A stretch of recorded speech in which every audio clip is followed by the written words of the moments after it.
Typhoons in the middle of winter. They say these are crazy times. Everyone out for themselves. Then one day I got a chance to sell my soul, and I took it.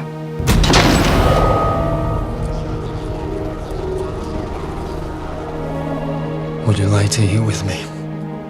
Midnight. That's when I get off. Do you know what love is, Jack? I've only heard stories from a long time ago. You have a very high concentration of hormones in your blood. These levels seem to be new. You recently had any new type of experience? Like what? What about the girl? How long have you known her? Why are they following me? The corporation won't stop until it has you. Your only chance is to stop seeing the girl. What if I can't stay away from her? Well, then, you will die. There isn't much time. You're deteriorating quite quickly. These people are very dangerous, and you should walk away while you can.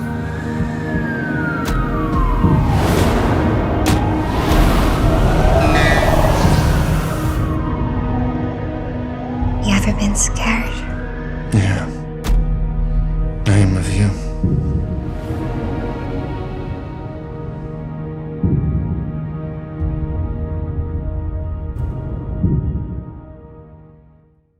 All right, well, take care. Let's jump into it.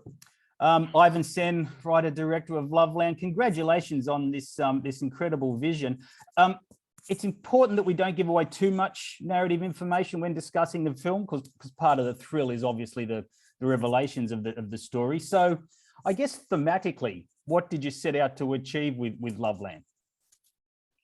Well, thematically, the film's about love in a future context. Yeah, and I guess more specifically, the struggle for love in a competitive future world, and it explores what it's where we are heading as human beings into the future when it comes to those emotional traits that are so important to who we are as living creatures, which is basically the love and trust which is associated with that, and the erosion of this when we are forced to compete in a future society.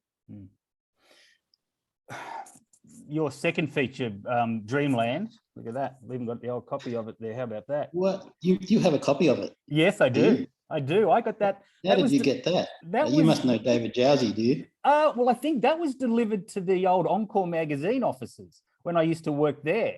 And I just grabbed it and I've kept it ever since. So yeah, it's a terrific film. You better hold on to that. I'm holding on to it.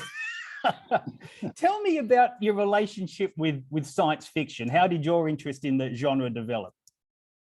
I don't know. I've always been attracted to probably the Western and to sci-fi. Yep. Since a young child. And action, of course, which kind of works its way into both of those genres. Yep. Yeah, I don't know.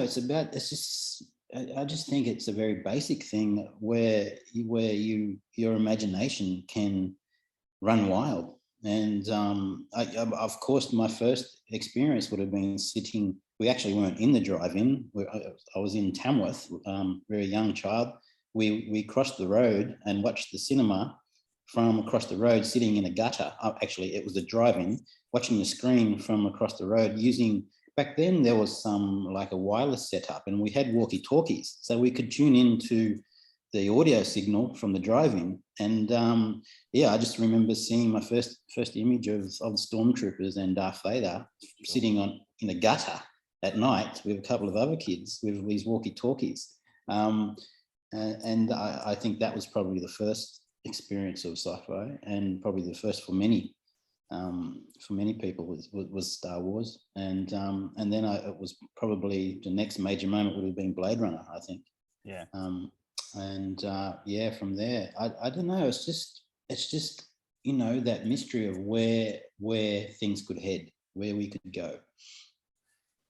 I guess that's kind of speaks to my next question, and any sort of sci-fi noir like you've made with Loveland is going to cop those Blade Runner comparisons, but I can also see a little bit of the classic thriller DOA in there, and I can even see a bit of Goddard's Alphaville, which is one of my favorite movies in there. Apart from Blade Runner, did any seminal works help shape what became Loveland?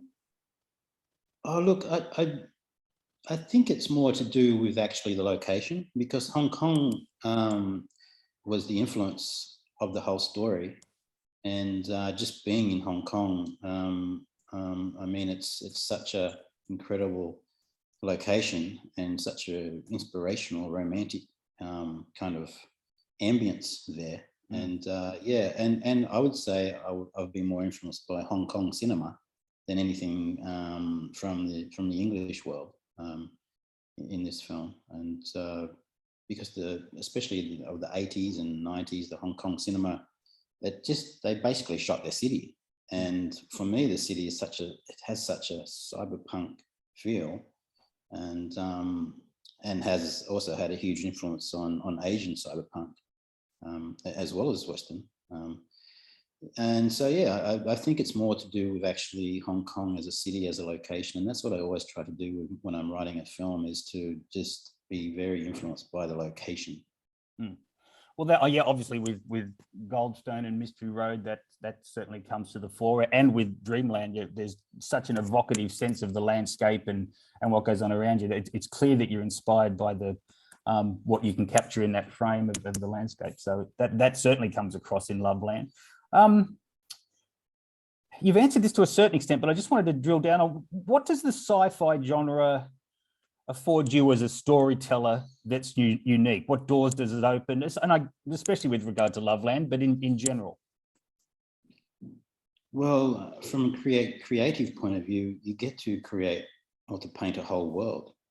In saying that, Loveland's it's basically molded around Hong Kong or even mainland China to a degree. But in saying that as well, you do get an opportunity to create the world as you see it, and it's an incredibly creative thing. And not only from a philosophical story point of view, but also from an aesthetic, purely creative mise-en-scene point of view, where you can, okay, I can do whatever I want pretty much, because this is my world, it's in the future, and it's actually, I mean, the world of Loveland for me is an extension of now, but for me, that's my world that I present in Loveland. I want to talk about your cast. It's Ryan Kwanten's best work, and we know that Mr. Weaving is the only reason you need to see any film. Tell me about your very strong central actress, Jillian Nguyen. What qualities does she bring to that very enigmatic presence that is her character, April? Well, it was so difficult to cast April. I mean, I looked at so many options, and Jillian was kind of out there on her own when I came across her. That she's of a very similar background in her own life. She's migrated to get to Australia. She was born in a refugee camp.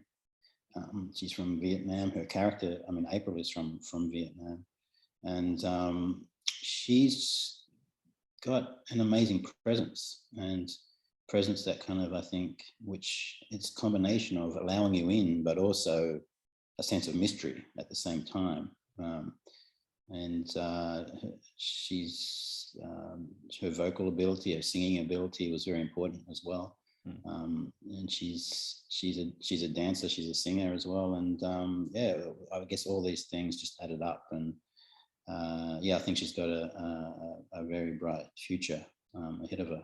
Yeah, she's wonderful in the film. Let's talk about Hugo, Mr. Weaving. He speaks enthusiastically about you and your talents as a filmmaker and a storyteller. What does he bring to the equation? What's it like having that sort of experience and that sort of talent on set in roles like this? Look, I first worked with Hugo on Mystery Road in the 2013 film, and he's just such a warm, generous human being to start with, and I think when you have this base to start from, anything is possible, you know. And not only is it possible, you actually have a damn good time along the way, and you actually just enjoy each other's company. You know, you enjoy making the film, you enjoy being around each other, but then something, because of that, it allows something special to happen, and things can get very intimate behind and in front of the camera. And I mean, he's a very special human being, and I think that's why he's such a special performer. Yeah.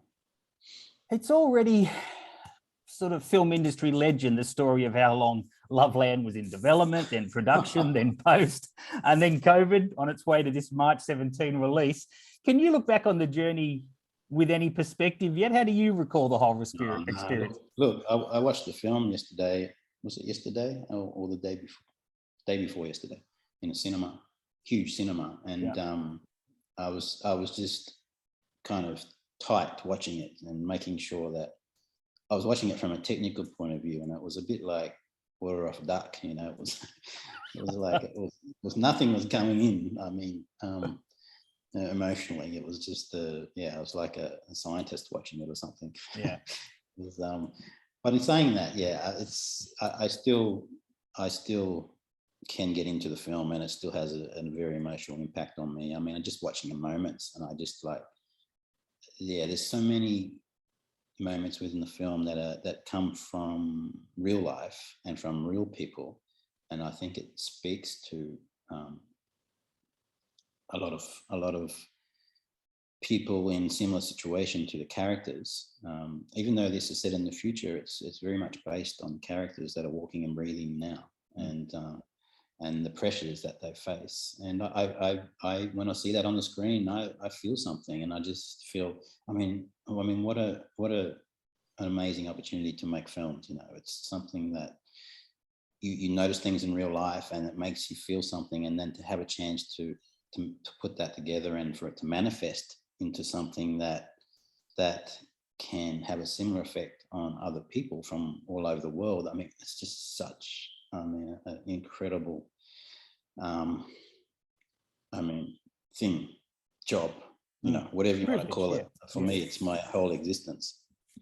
Yeah, and that sort of passion comes across in the films as well, mate. You're one of our most important filmmakers, and that shows. March 18 at 7 p.m. at the Randwick Ritz. This is for our Sydney viewers. March 19 at 3:30 p.m. at Dendy Newtown, and then March 19 again 6 p.m. at Opera Keys. All the details are below in the show notes. I'm looking forward to very much to doing these Q&As with you, Ivan, and congratulations on Loveland, and all the best with its release. Thank you. Yeah, very, very excited, because it's been a long time coming. The film was, you know, there's a few delays going on, and so yeah, very, very excited to actually get it out there. It'll become a collector's thing, all the posters with the different dates on the bottom. It'll be like Tell me about it. There's so many trailers online. I don't know which one's the real one. All right, mate. All the very best. Thanks for talking with us, and we'll see you in a couple of weeks. Thanks, Simon. Bye. All right.